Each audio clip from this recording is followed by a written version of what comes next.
Yes, people. Yes, people. Just like that, we're back. We're having discussions as we're about to go live. We're just doing it because certain cubs are in the mud. You get me? But it's the Armoury TV. It's the reaction show. It's a day later than normal, but as it was New Year's Eve, we all have a little life outside of this. So you had to give us an evening off. You get me? Arsenal set us on the way, the best way possible, with 7 points clear at the top. Can we go all the way? We're Whee! gonna get into this. What's happening? There we go. I don't know what's happening.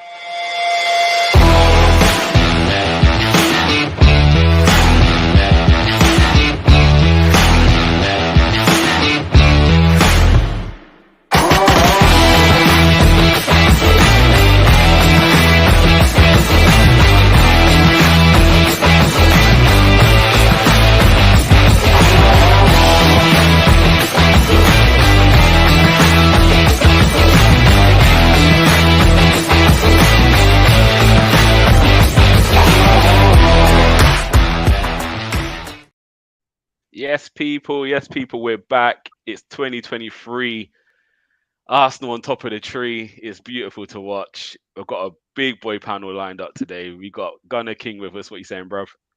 Yeah, man, all good, all good. Happy New Year to Yeah, you and to Bobby and Brenny and all of our watchers. It's an exciting time, man. hundred Exciting percent, time, man. Lots going hundred on. percent, hundred So yeah, percent. Brenny, you good? Yeah, man. You know what I mean? Just to echo what Gunnar King just said, I'm good, man. Happy New Year to you all, you know what I mean? And to everyone watching as well and those in the chat, bless. Definitely. And we've got Bobby on the panel today. He's my arch nemesis, but we come to an agreement. So it's, How it's you all having, mate? resolution. Yeah, what's going on? You good, brother? Yeah, man, I'm blessed, man. Good to be here. Good to see you all. Good to get on the stream finally, because I'm always working in the daytimes when you're all Yeah, chopping it up. So it's good to finally get on with you all. And yeah, man, it's good to talk Arsenal, man. You know what I mean? Happy New that's Year it. to everybody and everybody watching and everybody in the chat. And yeah, man, let's go, man, because this is a good time to be a gooner. Yeah. Yes, Trust me on yes, that yes, one. Bobby. We're gonna get to the comments quickly. We've got Silver Fox in the building. Big up the panel. Big up yourself. So hope you had a good New Year's Eve yesterday and saw in the new year the right way. Temi Ola, yes, how you keeping? Um, and what a win that was in the end. And I'm in total agreement. Oh, hold on. Villa News just just scored. in. G Talks is in. Villa just scored. It just makes it even better. It Lloris just scored. Lloris. it's nothing, Oh, yeah. oh, these men are finished. yeah, They're it's fully nothing better finished. than it's nothing better than them live reactions. I Mm. haven't got my TV on. I'll get into that in a minute. But I'm not even bothered about them, man, right now. Let's talk about the real deal. The boys at the top, the Arsenal. Now, going into that game, I'll be real. Brighton that's the team I don't want to see. Like, something about them, the way they play football, they've always just been one striker short of being a really good team, haven't they? And I haven't seen a team blow them away. I've definitely never seen Arsenal do that to them, but I haven't seen many teams be able to blow Brighton away like that. So we go to you, Bobby. What was your thoughts? Sum up yesterday's performance for you. For me, the performance yesterday was fantastic. I'm seeing a new Arsenal. I've been watching Arsenal for a very long time and going to games, and I'm seeing a different Arsenal here, man. I've been spouting it for a very long time since Mikel Arteta come, since the Man City game last year. There's something different about this team now. Something different about this group of players, and yeah, yesterday just confirmed everything. I didn't feel like we were ever under threat, apart from a little 20-minute spell in the second half when we were 3-0 up and comfortable. Yeah. In the first half, I think they had 2 attacks down the right-hand side. Other than that, I don't remember them having much else. I thought we could have actually scored more in the first half, but the way that we're controlling games, and Brighton are one of the best coached teams in the Premier League this year, and I know that they were missing a couple of good players, but they still got some good players out there.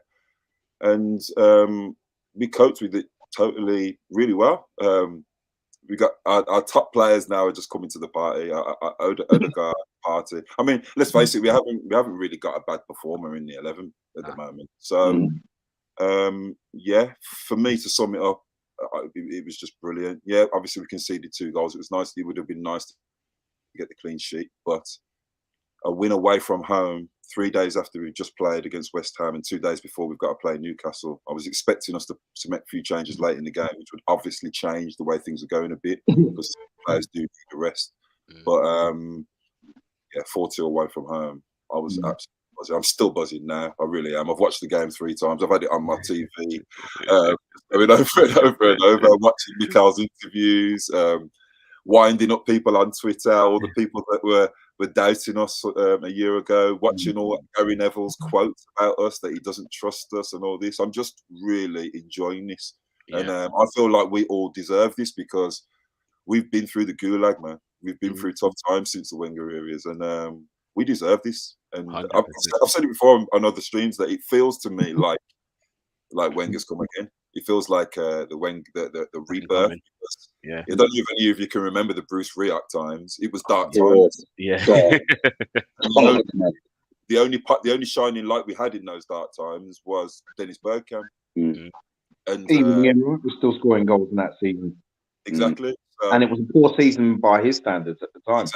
Exactly. So, you know, to see what Mikel's come in and how he's turned it around in the 3 years, because you think about the turmoil that's gone on in Man United for the last 10 years, Mikel's come around and turned us around in 3, and now we just look a total different thing. All of us got a total different feeling. I agree with you. Yep. I agree with you. Really And I'll move on to Brenny. Bob, you summed that up so well for us, to be fair. Sorry, I went on there. No, it's all good. It's all good. It's lovely to hear. But just talking about the newfound Arsenal, I think in years gone by, it is this. We knew we can go on runs. I remember Emery did it when he first came in. We went on that 10-game run, but we always looked like we was 1 game away, and then who knows what's going to happen. Whereas this team just looks different. It feels different. There's been, and again, in them runs, we get lucky in some games. I can't really say we've been lucky in any game. We've deserved to be in the position we're in. Like, it's this. I don't even know what to call it. But again, I look at the Liverpool and City team of the last few years, and I could say we're on par with that, where teams know when they come to us, you know what time it is. Yes, you might be able to nick a win, but on the whole, when you play City, you know you was in for a game. Do you know what I mean? It's never easy. I think we was the only team that maybe beat City without them having a shot on target in the FA Cup, I think it was. Yeah. Apart from that, City normally dominate most games. But Brenny, what's your thoughts on this new Arsenal team? And do you think it is now the real deal? And do you think teams are looking at us and are frightened to play against us? Teams are looking at. I think other teams looking at us, and I think they're scared of us. Personally, I think we've put that fear factor back in. And with regards to our home form, the fact that we've won every home game of the season, that's been a long time since we've done that. Yeah, a very long time. I think even going into from last year, I don't think we've been beaten at home since, I think, is it March from last season or something like that? Something crazy. Brighton was the last game we lost at home. Yeah, that's right. I was at that game as well. It was Lallana masterclass, weren't it? Yeah. Horrible. You know what I mean? Which is why they had to get it yesterday as well. Yeah, no, I mean, you know what? I look at this, right, and it's like when Bobby was going on, you know, like there were dark. I mean, during the dark times and that. I look at this team, and it kind of reminds me of a George Graham team, and the reason why is because George Graham. I remember when he first came in '86. It was he had experienced players like he had David O'Leary was his most experienced player at the time, and he was there looking after young Tony Adams who could hold his own, and we had some quality youngsters back then. We had David Rocastle, one of my favorite players of all time, and then we also had Michael Thomas that was coming into the fore as well, and that was the team with experience and a lot of youth. And that's what I see today with the youth that we have and the experience that we have. Because I look at, like I said a few days ago, with regards to Granit Xhaka and Thomas Partey, with regards to their ages and the experience they give us in that middle of the park. And then you've got a young Odegaard who is just, well, he's just been outstanding at the moment. And if he keeps on going the way he's going to be unplayable for the rest of the season, as far as I'm concerned. And I look at comparisons with that, and also to add, back in the 86-87 season, we didn't win a league and we finished fourth. It was a young team, and you could see that George Graham in his first season, something was growing there. And then obviously 2 seasons later, we won the league. And I've brought that up time and time again. But I think we also we were top for so many weeks. And I think we had a 22 unbeaten run during that season as well. Now, I cannot see us dropping off like that team. Right now at this moment in time, I'm not saying we're going to go and win the league, because we know City is still tight as the favourites. But I look at comparisons back in the 86-87 team with how they were top for so long, and I'm thinking, you know what? Let's not drop off like they did, because we went on a bad run after that and we fell away from first to fourth. And to be honest, I think right now, looking at this side, I think we'll be in the Champions League next season. I'm not saying we're going to win the league, but top 4 is looking great right now. And I like what you said about dropping off. I think that was one of the big questions for me this season. When we play well, we drop. We had moments last year we played really well. When I say last year, I mean last season. But it was when we lost one, we ended up losing 2-3, and we struggled to bounce straight back. And that was my big test this year: is when we do lose one, can we bounce back straight away? And we lost one against United, and it didn't stop us. And actually, it seemed like it inspired us. And it looks like we're really learning our lessons very quickly. I look back at last week's game, the West Ham. There was a situation where we couldn't deal with the long ball from the keeper. Like, they was pushing Souček really high at the pitch, and they caught us with one. And after that, we worked it out. Didn't bother us again this season, or that game, I should say. Yesterday was a bit different. I'm used to Arsenal holding possession, and I just grabbed the stats quickly. We had 32% possession. They had 67. Now, no doubt that is because we took an early lead. Do you know what I mean? We can now sit back and counter. And we haven't really seen Arsenal do that this much. Only problem was we conceded 2 late ones. Not late, do you know what I mean? But we conceded 2. 4-2. It's comfortable, but 4-1's better. 4-0's better. King, do you think we will learn from these mistakes? Because again, every mistake we've made this season, look at United game, we went for it at 1-1, which is a good thing. We went for it, but they caught us on 2 counters. Like, the substitutions, did they come at the wrong time? And they caught us. Do you think we learn from this about how to manage our game? Again, we look at the second goal. I believe it was Saliba. Probably could have cleared his lines or done something different. He tried to. I don't know what he tried to do. Only he knows. But it cost us. I think he was trying to shepherd it back to the keeper and wait for Ramsdale to come and kind of claim it. They just didn't communicate that properly. That's what it looked like to me, anyway. Yeah, but do you think we'll get caught in that position again, or do you think the players will take note from this and? Well, it's good that you brought up the United game, because we did dominate that game and they caught us on the counter. And I felt that we took some of that counter transitioning from United's game and we've used it to devastating effect. We are now a very dangerous team on the counter. Like, from when we get the ball in our back line to like getting it to Martinelli on that left channel, like, we can do that so quickly now. It's like we've taken that from that United game and been like, that's how Rashford hurt us. Let's punish people in the same way.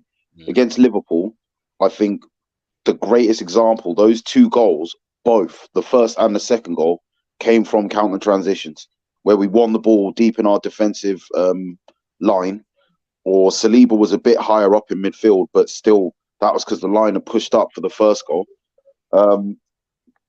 Quickly transition it to be able to counter. So first of all, I feel like we are learning things from our opponents as well as from our mistakes. And I feel like with our mistakes, with our defense, what we need to remember is everyone is 25 or under. I think 25. Everyone's under 25 in there. Yeah.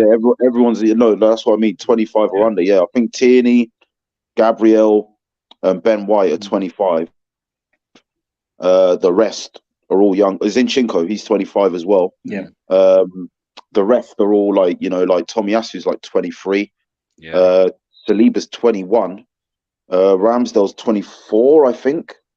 24 now. Not obviously Rob Holding's not playing in the first team squad, but he's older. Like he's 27. But I think the thing with the defense, right, is Saliba's come back from the World Cup, and he only featured 27 minutes in that World Cup for France against Tunisia, and that's the only football at a competitive level that he's played for like 6 weeks. And I think, we've all kicked ball, like, like all of us, that are on this panel. Like when you're playing, like if you're playing Saturday and Sunday or Saturdays, if you don't play for 3 or 4 Saturdays and then you come back, like that first game back, that second game back, like your sharpness isn't quite there. Like that yard of like pace, like that second of anticipation and concentration is gone, just because you haven't got that muscle memory of sharpness kind of built up. And I think with Saliba, we need to be a bit patient, because obviously the West Ham game, you saw it as well. Like before the World Cup break, he makes that tackle and doesn't give away a penalty, because he would have had that yard of sharpness, that concentration. Do you know what I mean? Like, and it's the same. He hesitated just before when Antonio got the ball. That's it. Yeah, and I think before, you're right, he'd have gone straight in, and he exactly that back, and he kind of hesitated, and then he reacted to go in. Yeah, you spot on there. I think that's what we've got to consider. Like, I think for the next couple of games, Saliba's kind of building back up his sharpness and his match fitness. And the thing is, the problem is his partner Gabriel didn't go with Brazil either. So yes, he's played friendlies, but we all know, like, playing competitive friendlies and playing in competitive matches is a completely different level. It's a different kettle of fish, So I think with these guys, what you're going to see is just that little bit of sharpness missing, for like the next couple of games, and the rest of the team's going to have to kind of rally around them to help them through this time.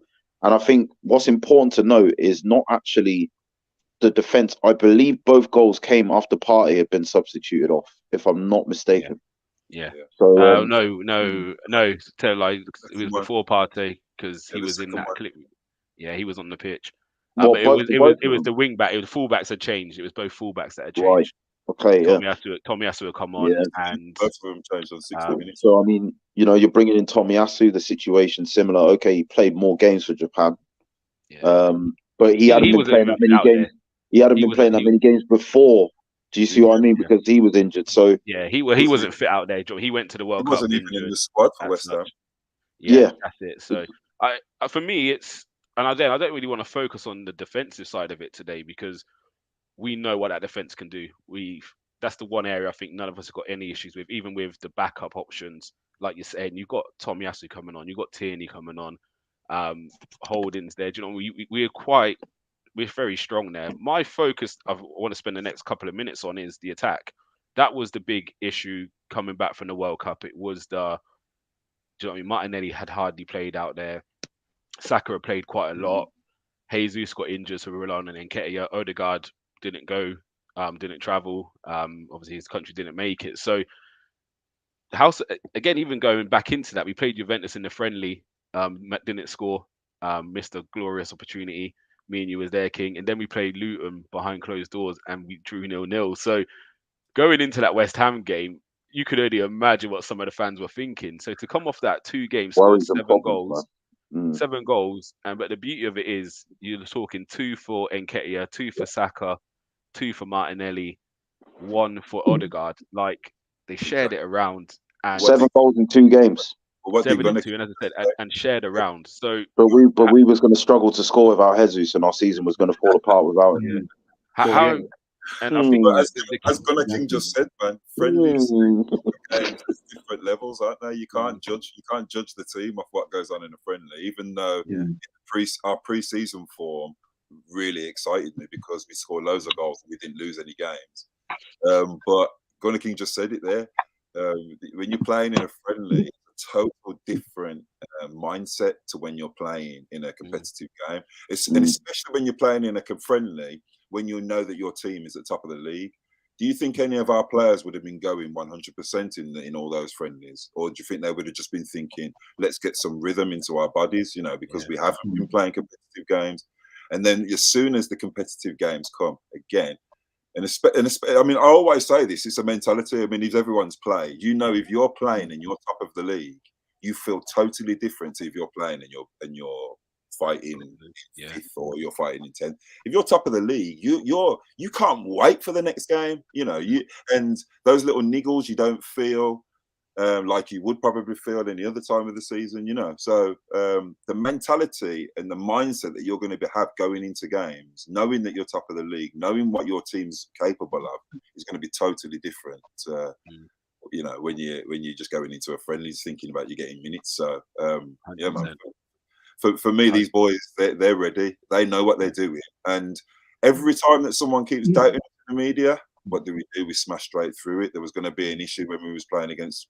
We'll see what they do when we come back after the international break.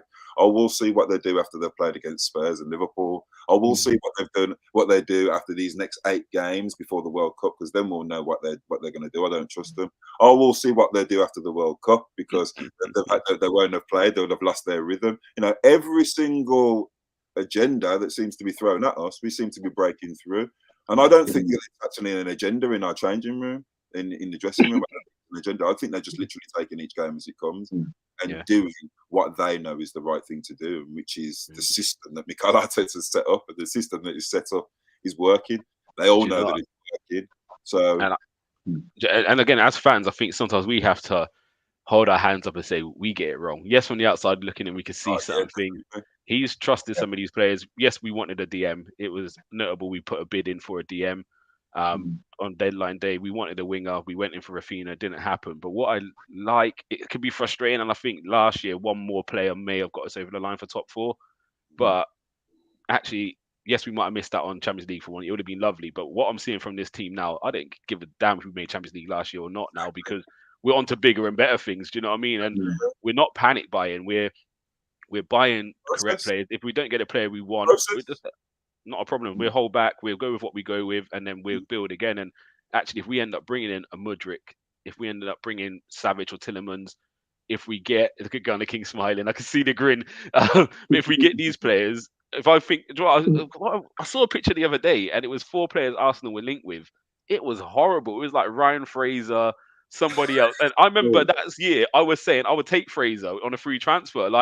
And it just shows you how far we got. I'll try and find the picture, but it was horrible what we were linked with. And it just shows the turnaround this guy's done. And again, they're not panicking. I wanted Lewis Dunk. Yeah, and I don't even want to tell you some of the players I was trying to call for. Like, he'll do a job for us, he'll do a job. And actually, we have to hold our hands up and say, do you know what?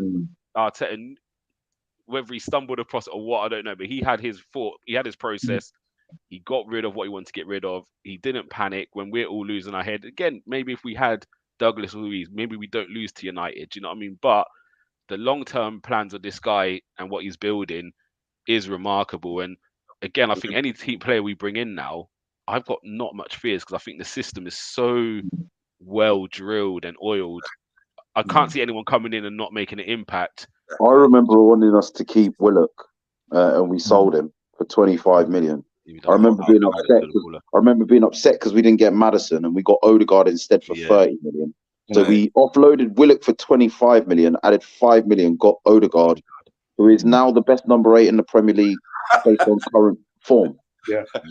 Got that. I was pissed when we did not get Maddison. When we signed Odegaard, I couldn't see it. And I was like, Odegaard's a good player. I wasn't slating Odegaard. I was just saying Maddison's more of a goal threat. And that's what I wanted. And he's proven. That's all I was saying. But same here. Yeah. And again, and these are the things. I think any player we get in now, and again, I think the system's so well drilled, is what I'm saying. Madison could probably come in there and it would just work. Do you know what I mean? It doesn't now matter who you get. I think he's got the style. Again, you look at how they invert, how they move. If this person plays, it creates this problem. There's overloads here. Everything about that right-hand side is to play intricate. You've got Saka, Odegaard, Ben White, Partey. They're playing one touch over there. And they're drawing players in, and then we flip it out on the other side. And now you're talking Martinelli's one-on-one with your right back. He's going to kill you. If we get Mudryk, he's one-on-one out that side. It's a problem. One of the key things you just said there was well, you said 2 key things actually. You said process and you said system. You know, Mm. and one of the things I'll add to that is that we've got a guy, Mikel Arteta, that we're forgetting that actually loves the club. Did you see him crying on his last day for Arsenal? He was crying at the Emirates. He was gutted when he retired. You know, so and he always said that he'd be back. So he's gone away. He's learnt his craft with arguably the best manager of the last 10 years in modern football. He's gone away. He's learnt his craft with Man City. And then he's come back to a club that he's actually got an actual connection to. Whereas a lot of managers, when you look around, not just as well as Edu, people forget that Edu's actually invincible. He's one of he's an invincible. His levels when it comes to being on the pitch at Arsenal and knowing what winning and knowing what the top level is all about. You've also got Mikel Arteta, who was schooled under our greatest ever manager, Arsene Wenger, but also went and learned his trade with Villa just scored again. I love it. He's got to learn his trade with Pep at a world class organisation. So he knows what winning looks like. He knows what being world class looks like, and he's brought everything that he's learned together now. And he's got one of the biggest and best clubs in world football, because Man City is not one of the biggest. We've got no history and no heritage. Not like Arsenal. You know, we stand for a lot. We've got a lot of morals. The thing about Arteta, right, is it's not even just like what he learned as a manager, like the managers he worked with. As a player, he came through the Messi Academy, and he came during their golden generation. He was in the same generation as Xavi, Iniesta, Fabregas, Puyol, like the golden generation of Barcelona that just went and absolutely destroyed like the last decade from like 2007 and 8 to like 2013. That dominant Barca, he came from that same generation. So it's like the philosophy of football has been instilled in this guy since he was a kid. Like from the Cruyff era. Do you know what I mean? Because that was like, like when Cruyff was like managing part of Barca, part of the youth setup, part of why, like I see an article today, Ten Hag is going to take over managing the under 23s, because that's how the Dutchman do things. Like they have like the philosophy tiered down into the youth level. The under 8s will play the same way the men's team will play. Do you get what I mean? So Arteta was coming through at that time when that influence at the top was being trickled down into Barcelona's academy when he was coming through. So his mind has been polished, from early. Do what's funny as well, King? To do great things, bro. Yeah, and again, I look back, we all, the way we talk about Arteta before he came in, even when when he was at the club at the start, it was Pep's cone man and stuff like that. And I think people don't realise that Pep actually went and got Arteta. It wasn't Arteta's gone to him and say, "Can I get an opportunity?" Pep's when he was still playing. And again, and you've seen it now. You see Van Persie at the moment. He's been at Man City's training ground. He's been at United's training ground. He's in Ajax with a job. So you don't know what happens behind the scene. I've seen El Nene's been coaching. He's not even near retired yet, but he's coaching. So Arteta's probably been behind the scenes doing a lot. And we just look at it from the front face and he's got his first job in management. He doesn't know what he's doing. I think we need to put a lot of seminars. Man's been holding seminars, but not other managers. Have been watching. The Morocco guy was at one of his seminars, wasn't he? Yeah, this guy knows what he's doing, and I said the system he's built. And I think it was King last year. You was the one that said it. To be fair, me and you was riding for Arteta for a little while, and you said, "Hold on, this guy's only built half his team. He hasn't brought an attacking player yet." No, and you've seen the difference now when he's got his Odegaard and Jesus. It's a different Arsenal, and we had to give it time. But we're here. I think we've arrived. I'll be honest. Whether we win the league or not, yeah, bro. He's still not finished. He's still got bits to do, like to the squad. Like I feel like he's got his best 11 now, and like his system. But now he's got to like refine the parts on the bench that can come in and close the quality gaps between the first 11 and those on the bench, like in key areas. That's it. He's got his 11 now, bro. When he gets his 22, it's a wrap. I'm telling you. You know why? I'll be honest. You know why as well? Absolutely. They're all going to be 25 and under. They're all going to grow for the next 5-10 years. Yeah. it's going to be a wrap. He's going to Yeah. he's going to revolutionise football the way I- that Wenger did 20 years I- ago. I honestly think football clubs are going to be doing what Edu and Arteta are going to yeah. do. I honestly think Their blueprint. Watch, I'm telling you, I we're on the think edge of greatness. this might go down as one of the best rebuilds we've seen. Ever. We've seen They're City still trying to rebuild build Man United 10 years after 10 years later. Yeah, I've seen City, and again, some of these clubs throw real big money at it. I was impressed with Jurgen Klopp's. However, that was no longevity. and it was built off the Coutinho itself. They didn't get that 120 something million. They can't get the keeper and centre back, which is vital because they were playing well, but they couldn't get over the line until they got those two components. But look, VVD now, he's Our, finished. our biggest sell is Iwobi. Like we haven't. So for him to mastermind the way he has, we haven't spent as much. Like you watch what Chelsea are throwing at it again to try and rebuild. You see, Spurs have spent more money than Arsenal in the last 2 years, and they still look well short. Not even the way they're playing. I actually look at their bench and I think nothing's impressive. They're just buying players. But we've never spent big money over the decades with our rebuild. You know what I mean?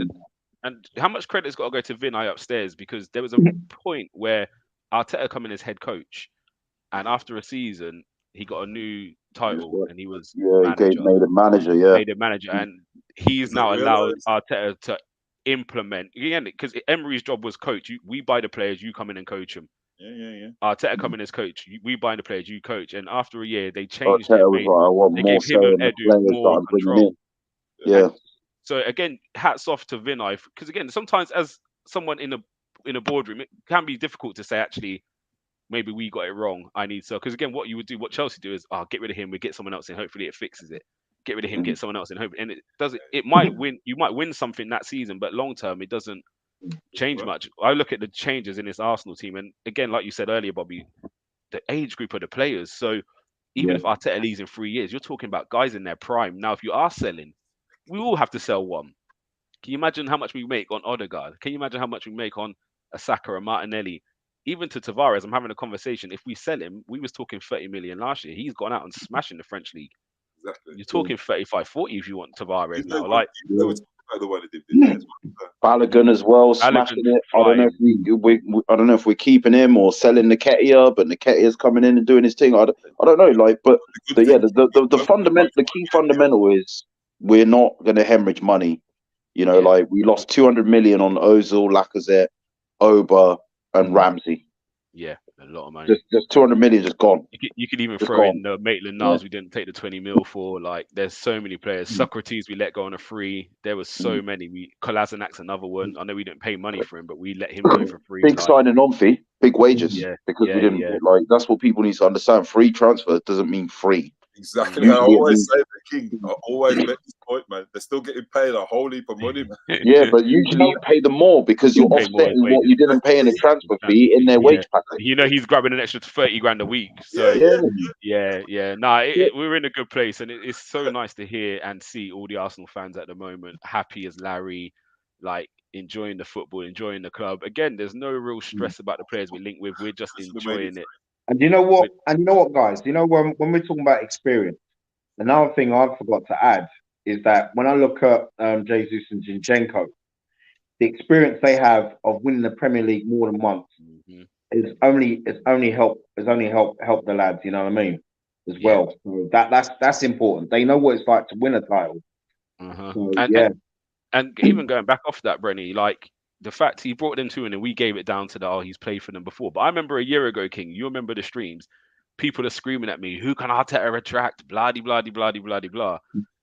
I'm seeing a certain man who's one of the golden boys in Europe twerking for us right now. So again, it's the system, the style of football. If you're a youngster watching, if you're watching this style of football, you can't tell me you don't want to come and be a part of this. We're the most attractive prospects in Europe at the moment.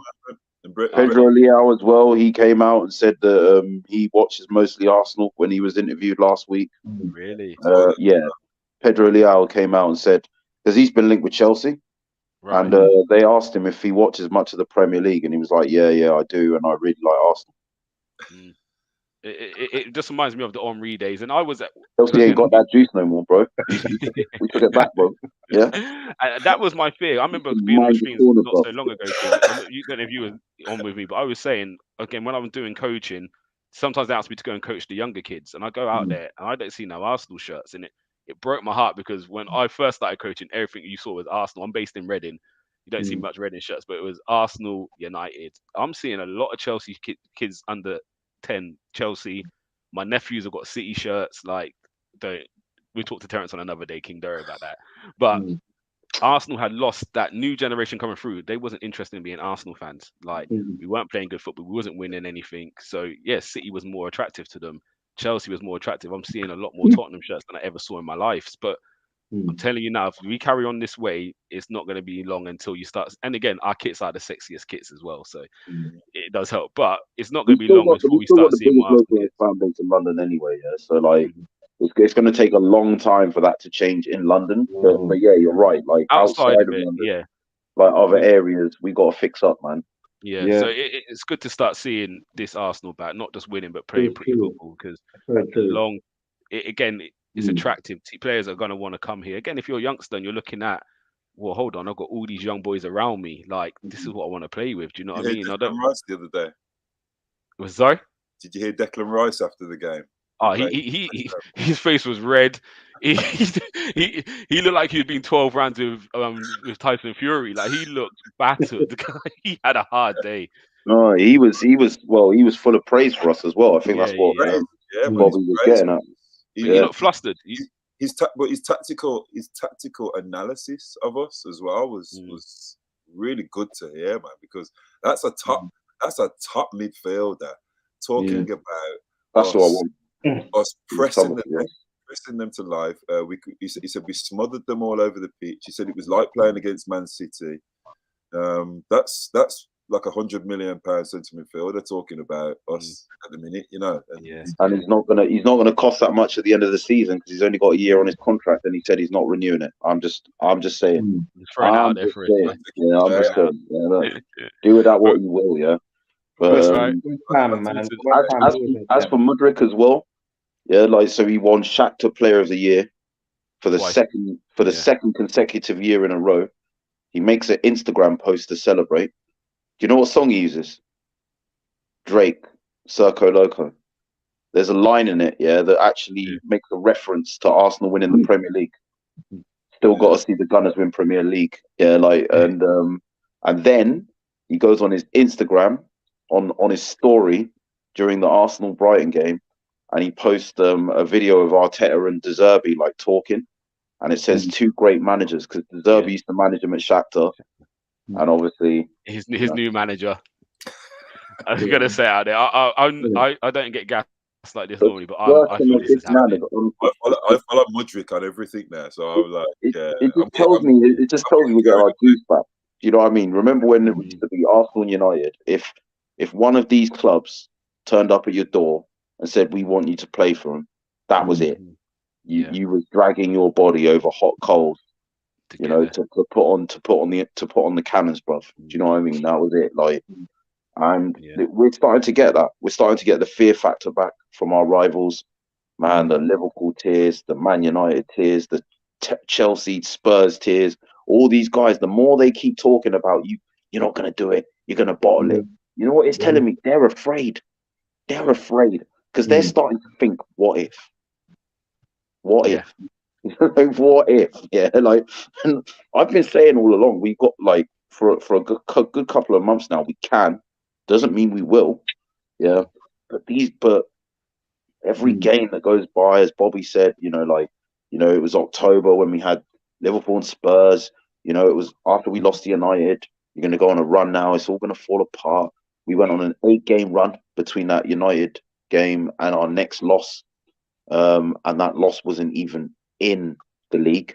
It was, against PSV when we played a weakened side and had already come to be qualified for the Europa League, bar like winning our next game, which we did.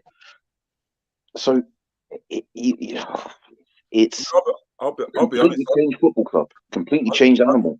People are afraid. People want to come to us, and people don't want to play us. They don't want to play us. They don't want none of us. These Newcastle fans, I know 5 or 6 of them. Sorry to interject there, Bobby. I know 5 or 6 Newcastle fans, and everyone they've been playing all season, they're like, bring it on, bring it on. They've been doing really well this season as well. They I've been speaking to him after Brighton, even before the Brighton game kicked off. They were like, "No, we're not looking forward to this game at the Emirates. This is the first game we haven't looked forward to all season, genuinely." And I was just like, I mean, my personal thoughts on this season now. I mean, I was always confident that Arteta was going to do well anyway. But looking at the season, I'm more looking at other teams, and I'm thinking I don't, because I watch a lot of football, and I don't see anybody doing well. Someone's already made the point in our chat that Man City have dropped points where in games that they shouldn't have dropped points. So Brentford at home and Everton at home are games that they should be winning. Now, I think for the rest of the season going on, they're going to drop more points. And I think that all the other teams as well, I don't see anyone. I mean, we can see Spurs here, Man United aren't doing great, Chelsea. I don't see anyone being consistent. Do you know what is, Bobby, as well? Sorry to jump in. It's the conviction. So United are winning games at the moment, but I'm not convinced by them. Like, they're doing well. It's obviously Ten Hag's first season. There's a lot of changes. Obviously, Ronaldo's blown up the dressing room. But even when I watched them yesterday, they limped over the line. And that was like watching Arsenal last year. We're going on them runs. I remember like the Palace game, do you know what I mean, where we're just scraping. I think we beat Norwich 1-0. Do you know what I mean? We wasn't putting teams to the sword. And then when you run that run, any moment, if a team gets it right defensively, they can beat you. If they nick a goal, look at Brentford, battered United. Do you know what I mean? So no one's convinced, and Tottenham are coming from behind every week to try and get a point or win. Chelsea hit and miss. That's why I think everything's aligning for us this year. Yeah, even like Liverpool. Did you watch the Liverpool Villa game the other day? Yeah, I know Nunes missed chances, but Villa could have easily scored 4 in that game. Yeah, like did you no see one's the other night controlling. against Leicester? Leicester had like Daka should have had 2 chances, should have scored 2. You think the goals come from? Sitter, and then 2 own goals. Do you know what I mean? Like the first one don't go in, the second one don't go in. Do you know what I mean? So the 2 goals were yeah, ridiculous. I think that's the difference. Sorry, King, the narrative I've been hearing from the rivals, they've all become City fans. They're rebuilds, they're going to need rebuilds. I mean, when you look at that Liverpool team now, look at it. I said it last year when I first joined the other channel. I said to them, I said Liverpool are going to struggle because they're going to need a rebuild team, because all the pieces that they bought were all players in their prime. No, I think Edu and Mikel have looked at all the other franchises that are doing really well and said, look at the good things that they've done and look at the bad things that they've done. Now, Liverpool are going to have to go out. All their fans now are complaining about their midfield. You know, they've got great attackers, but all the defense is old. You know, so they're going to have to rebuild. Now, look at the Man City team. Man City, we know that Man City just throw money at it, but all their best pieces, apart from Haaland, all their best pieces are getting old. Kevin De Bruyne's 30. Yeah, they've got Foden and Haaland really. As well. Grealish isn't the youngest. They've got a lot of youngsters, but when you look at the heart of their team, I wouldn't say that it was that great. Do you know what I'm saying? I think even like you say, win a UCL. That's the reason why they haven't won a Champions League. So for me, when I look at what all the other big teams are doing, Chelsea, we just know what they're going to do, throw money at it. When I look at all the other teams are doing, I don't see anyone doing anything with any proper purpose like we are. And I think that what we're doing off the pitch, coupled with what Mikel's doing on the pitch, is just too good a combination that the other teams aren't going to be able to live with. Do you get what I'm saying? Do you know what's hilarious, right? We just want to keep getting stronger now on the pitch. Man United fans especially have got Man United fans especially have all got their City tops out. Yeah, they're like, you can't do it. Yeah, no one can have Arsenal winning it. You haven't played City home and away. They're like you haven't played City home and away yet. And I'm thinking, you know what, bro? City ain't played us. Listen, these men are getting slapped by Brentford. They're drawing with Everton. Yeah, they drew with Villa, who we beat. They drew with Newcastle.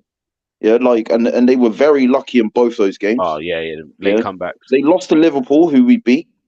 Everyone's saying like, we ain't played City, you ain't faced Haaland. Listen, they ain't played us though. We're playing better. We're top for a reason.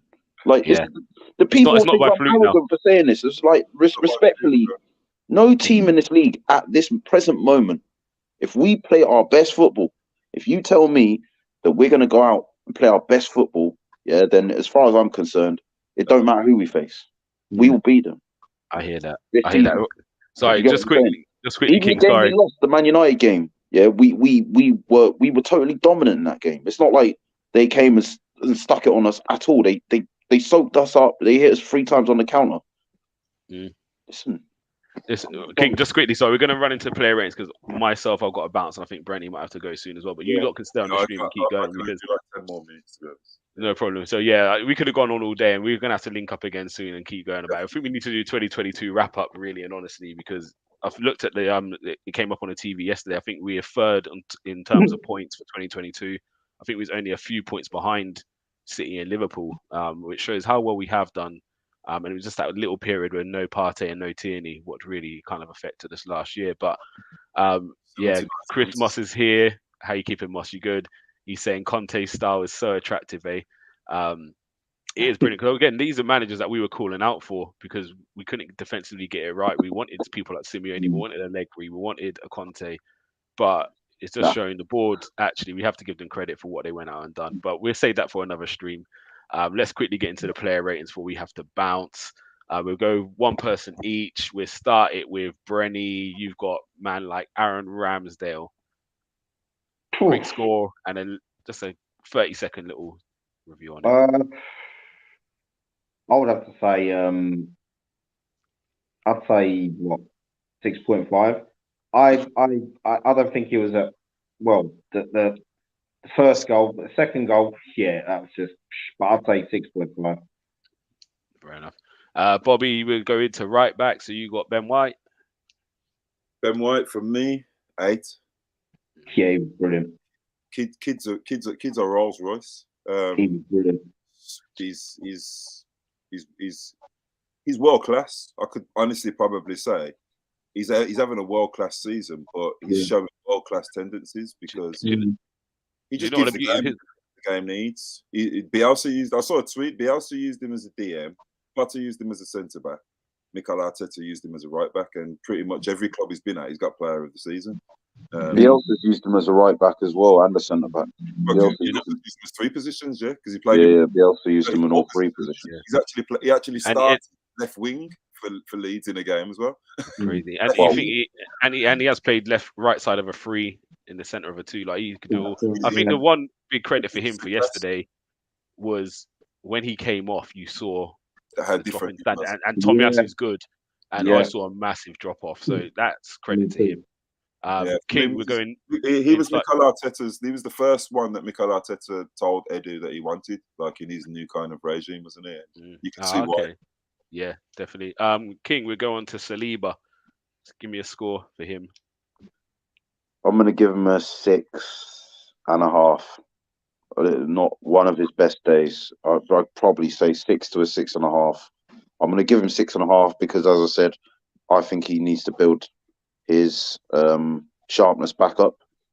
And obviously there were changes to both fullbacks, which kind of unsettled the defence.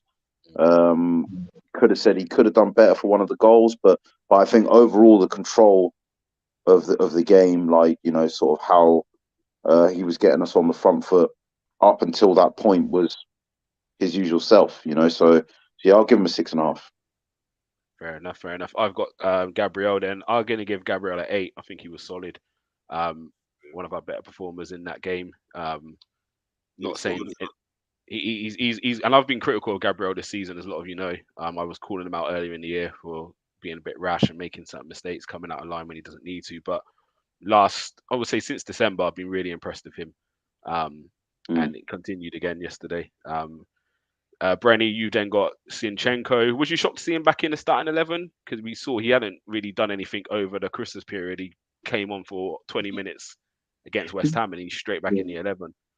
No, I wasn't shocked. I mean, I think for me personally, I think Mikel prefers him to Tierney, even though I like both of them. For me, Zinchenko, I thought he did well yesterday. 7 for me. 7 out of 10 for me. I mean, there was a difference on the flanks when he went off as well, man. It's like, you know, I thought, you know, it must have thought 3-0 up, cruising, and then when our fullbacks went off, there was a difference. Yeah. No disrespect to Tierney or Tommy Asu, but yeah. So solid 7 for me. Definitely. Then we go into centre midfield. Bobby, you've got Thomas Partey. Thomas Partey for me again, 8. Shit. Couple of moments that we was chatting in the chat about a couple of times where I thought maybe he could have done better, especially on Mitoma's the first goal. Yeah. Maybe he could have dropped or he could have stopped Gilmore's pass through. But looking at individual moments against a very good team, Brighton at home, I'm not going to pick him out for that. I think his overall performance he's one of the reasons why we are where we are at the minute. And I'll be honest, I was one of his biggest critics when he first came. I couldn't see the Thomas Partey that we're seeing now. I couldn't see him being as good as he's been for us. And since he's sorted his injury issues out, he's been kind of that guy that we kind of rely on now. He's just an absolute rock in that middle of the pitch, intercepting and starting attacks. But he also gives our forward players that license to go forward and do what they do. So yeah, for me, I'll give him an 8 as well. Absolute Rolls Royce in there. Yeah, love that. King, you got Xhaka? I'd give him a 7.5. I think he was good. Don't get me wrong. I definitely think Partey and Odegaard were immense, but yeah, as always, worked tirelessly.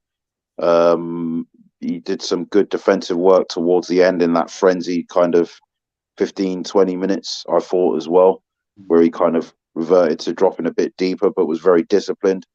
And yeah, look, I think the remontada of Xhaka is for me the epitome of Arsenal. Like sort of coming back from the jaws of despair. So yeah, I'll go with a 7.5 for him. Yeah. I'll take Martinelli. And it's a funny one because he works hard, you can't deny it. And when we look back at that goal, the first goal, Bobby, I sat there and I thought, I wonder if that opportunity arises on the other side. I wonder if Martinelli does a bit better than Saka getting back in. And I think he would have. Even there's one run Matoma made in don't know if it's first half or second half, but Matoma went and Saka chased him all the way back. But Saka just didn't have that extra bit to catch up with him.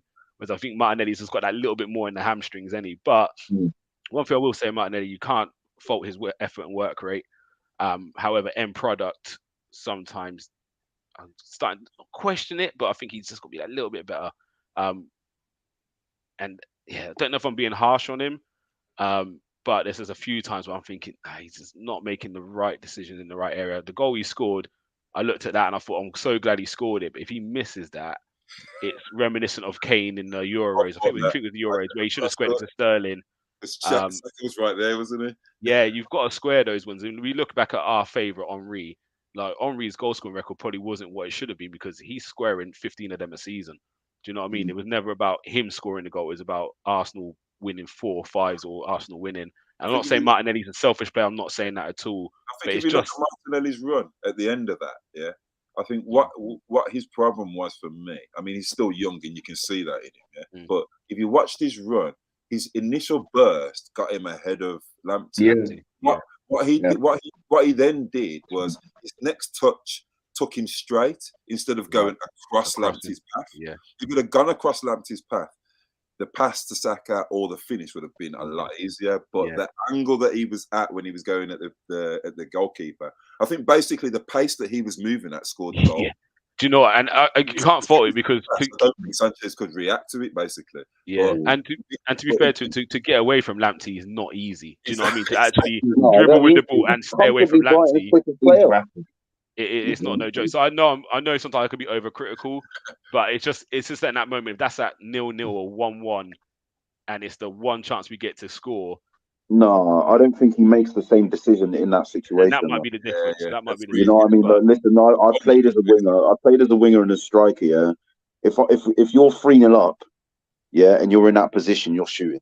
If it's 0-0 and you got a brain on you, you're passing. Do you get what I mean? Like you definitely alter your decision making based on like your present situation. You know, like for any attacking player, they want to get on the score sheet. Do you know what I mean? Obviously, assists are nice as well, but to get on the score sheet when you're a wing forward or a striker, that's your bread and butter. Do you know what I mean? That's what you live off. And if you're 3-0 up, you're going to feel entitled. Like, look, I got into this position. I had his goal as well. I created this ability to have a shot on goal. I might as well take it. Do you know what I mean? Keep myself in the manager's mind. Me You and know you what are I mean? different. This is my coaching brain. I'm saying you give me one, I give you one back. That's I'll how be- my philosophy is. It's I'll I'll be give you real, this one, bro. give me one back later on. I've And you're a been winger that- and I'm a defensive player. So I've been that's that guy, where bro. yeah. Yeah, But we're again, all about vanity, bro. Do you know what I'm saying? Yeah, like you know what I mean? Like output matters to us, bro, and we feed off of it for our confidence. Do you know what I mean? He's going to take that confidence into his next no, game. 100%. I'm glad you scored it. But and again, it's just them margins, isn't it? And this Of course, is me of course, nitpicking. yeah. Like, That's and me nitpicking. Someone But explain that celebration as well. What was all yeah, that about? like, we'll find out in due time. Look, Please explain that. I didn't even give him a score, but let me give Martinelli a 7 and move on. Brenny, you got the big bad Martin Odegaard. Hey, that man gets a 9. You know Yeah, what? That okay. that ball, right? That ball for Martinelli. I haven't seen a pass like that since Cesc Fabregas. I'm not kidding you. You know what I mean? That ball. I looked at that pass and I thought, wow, that's something like Fabregas used to spray balls like that. Yeah, first time passing it, no first touch to Yeah. control the ball or anything. Like, Oh my goodness. wicked. That's You know what I mean? that's part of the weekend. That was. Jeez. That was just something else. And he deserved his goal as well. Work rate, everything about him. He, wants the ball all the time. He's making things happen. I can't speak highly enough of this guy, man. 9 for me. Yeah, definitely. Bobby, you then get Bukayo Saka. Saka for me, give him a. He was brilliant. He's brilliant all game. Stuff that he does with the ball and without the ball. He's kind of like our go-to man with Martinelli in it. The way he took the goal in the first 2 minutes when you're not even supposed to be warm. You've been away at the World Cup. It was just quality, wasn't it? One touch, bang, settled the whole team down. Yeah, he gets 8.5. I wouldn't give him the same as Odegaard, but I'll give him an 8.5. Yeah, I think that's fair. King, you got Nketiah. Where's the video there? Nah, it's not there. It's not. I tried to upload it. My outlook's not working, but we're gonna. Trouble. The Ketia's in the room. It's stuck on my head, bro. There's this viral song going around about Nketiah. Let me just say one thing. I got to give him special praise. I want to give him an 8.5. The reason why I want to do that is because this guy doesn't stop working. Like he's not stood there moaning, waiting for the ball. When he turned around to Lokonga and he kind of said that stuff to him in All or Nothing about not crying, about not being picked, that epitomizes the way he plays, bro. You know what I mean? Like if he doesn't get the ball, he's not going to stand there and throw his arms up and throw his shoulders up and be like, what? He's going to keep working. That goal came from just persistence. Martinelli's had the shot. It was well saved. He's got in there. And he just knows where to be, what to do at the right time. And listen, all I've been seeing on Twitter was meltdowns from our own fans. Yeah, being like, and listen, I do think we should get another striker. Let's be clear on that. However, like the way he was just being written off, like, just rubbed out, like as if he didn't come through clutch for us at the end of last season as well. 100%. Like it's just like, come on, like, like it's not the end of the world. It's not doom and gloom. And he's got 2 in 2 now. He's shown that, that he can contribute. He, as a squad player, I've got no issue with him being there. I don't care how much he was paid to be kept. None of that's relevant to me because we've reduced our wage bill cumulatively over the last 3 years so much. If that's what we had to pay to keep him, I'm not fussed. Yeah, and I think the guy sits there, doesn't moan, comes on when he's picked, does what he's asked to do. Yeah, and these are key moments that he's done it in. Like that goal against West Ham kills the game. That goal against Brighton comes at a point when they're starting to gain the ascendancy a little, and he just sits them down again. So these are important goals. And for me, people need to put a little more respect on his name, in my opinion. Like I think they need to just, we all know, leave him alone. It's now just leave him alone and let him play. Just treat him like we treat the others. I'm not saying, oh yeah, we shouldn't bring in competition or we shouldn't have competition or his play shouldn't be subject to scrutiny, but put a little more respect on his name when he plays, bro, because He does have something. Like, for me, I think he's a better finisher than Jesus. Jesus' all-round kind of play, like his approach play in and around the box, is better. But I would rather have Nketiah in a one-on-one situation than Jesus. Do you know? It's interesting as well. We talk about his 100%, build-up play. bro. And I His think instincts in people, the box, his yeah, poaching 100%. instincts are better. Yeah, he's a natural. He's a natural striker. He's old school 9.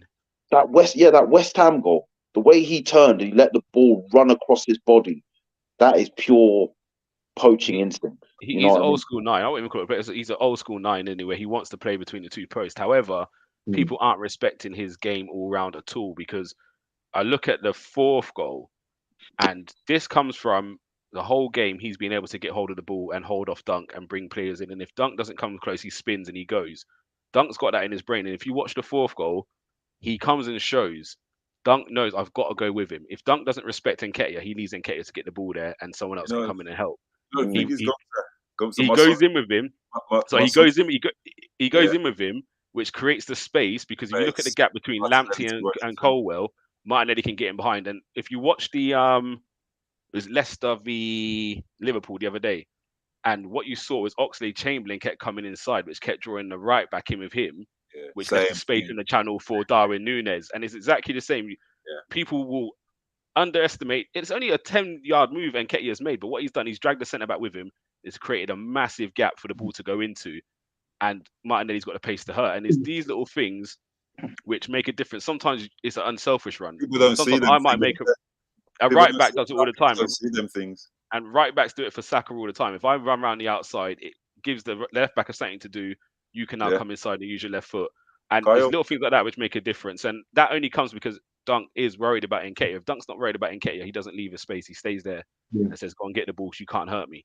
Whereas he goes with him, and that creates more space. So, and again, Dunk's not. He's a monster, and Nketiah held the ball up very, very well against him. Like, it's this team's purring. This team's purring. Sorry, King, to jump in on yours. Who we got substitutes? So I'm going to keep quiet for this one. I'm going to give. We're going to come back to you, Brenny. You can have Tierney.